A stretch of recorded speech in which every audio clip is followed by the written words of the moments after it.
वज़ीर-ए-आज़म इमरान खान की जो हुकूमत थी उनकी अपनी जमात की उस तरह से नशिस्तें नहीं थी। इत्तेहादी जमातों के साथ मिलकर वो हुकूमत बनाने में कामयाब हुए, जिसमें जहांगीर तरीन साहब ने उनकी बहुत मदद की। और जिस तरह से हमने देखा कि उनका 2013 से जो 18 का दौर था, उस वक्त उन्होंने मुस्लिम लीग नून की हुकूमत को पहले दिन से ही तस्लीम नहीं किया था और मुख्तलिफ मौक़े पर उनके तरफ से वज़ीर-ए-आज़म जो उस वक्त थे नवाज़ शरीफ, उनसे इस्तीफ़े का मुतालबा सामने आता रहा था। तो अब उनकी सियासत जिस तरह से ख़त्म हुई है या उनको वज़ीर-ए-आज़म के जिस तरह ओहदे से हटाया गया है, उसके क्या नताइज होंगे उनकी पार्टी की सियासत पर, इस पर आपके सामने सवाल रखेंगे। कौमी असम्बली इजलास के बारे में आपको एक बार फिर बताते हैं और बराह रास्त दिखाते हैं। 10 तारीख को दोपहर को 3 बजे तक करेंगे और फिर वज़ीर-ए-आज़म का इलेक्ट मोरखा 11 अप्रैल बरोज़ पीर होगा। Now, House is adjourned to meet again on Monday, 11th April at 11 a.m.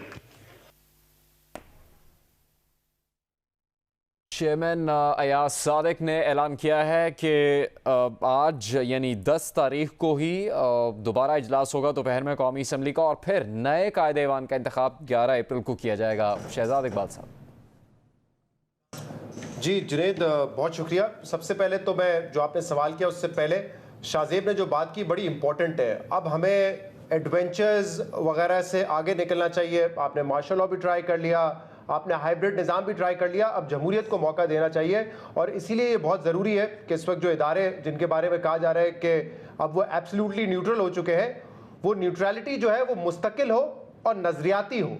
ऐसा ना हो कि वो वक्ती तौर पर न्यूट्रलिटी हो, क्योंकि उसका कोई फ़ायदा नहीं होगा। शायद आप छोटी छोटी बैटल्स तो जीत गए हो, लेकिन आपको उम्मीद ये करनी चाहिए कि अगर आपको एक तवील जमहूरी पीरियड चाहिए जिसमें ट्रांजिशन जो भी हो जमहूरी अंदाज से हो, वो परमानेंट हो। और उसके लिए ज़रूरी है कि ये न्यूट्रलिटी भी मुस्तकिल हो और नज़रियाती हो। ये मेरे ख्याल से बड़ा इंपॉर्टेंट है और आने वाले वक्त में पता चलेगा इस चीज़ की उम्मीद और इस चीज़ की लड़ाई तो एक अरसे से लड़ रहा है पाकिस्तान, लेकिन उम्मीद भी हमें पॉजिटिवली करनी चाहिए।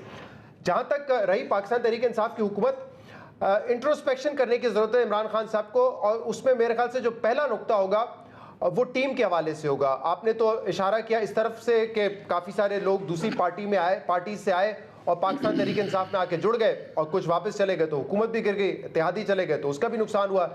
लेकिन इसके अलावा जब वो गवर्नमेंट में आए तो जो गवर्नेंस के लिए टीम बनाई गई थी, मेरे ख्याल से वो पहला पॉइंट होना चाहिए जिस पे उनको गौर करने की ज़रूरत है। आप अगर उस्मान बुज़दार को, महमूद खान को लगाएंगे जो कि परवेज़ खट्टक के मुकाबले में एक कमज़ोर चीफ मिनिस्टर थे, चाहे गवर्नेंस के लिहाज से हो या सियासी लिहाज से हो, और इसी तरीके से बुज़दार साहब भी गवर्नेंस तो एक तरफ है लेकिन सियासी लिहाज से बहुत कमज़ोर थे।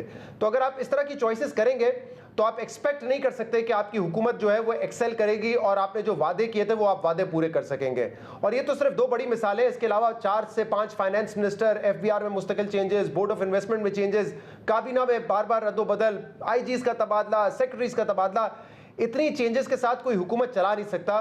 और ये जो बीच में जब मीडिया पे खासतौर पे बड़ा दबाव था, पाबंदी थी, तो जुनैद ये बात बताना ज़रूरी है कि इस किस्म के डायरेक्शन भी आते थे कि टीम के हवाले से तनकीद करें, वज़ीर आज़म पे तनकीद ना करें।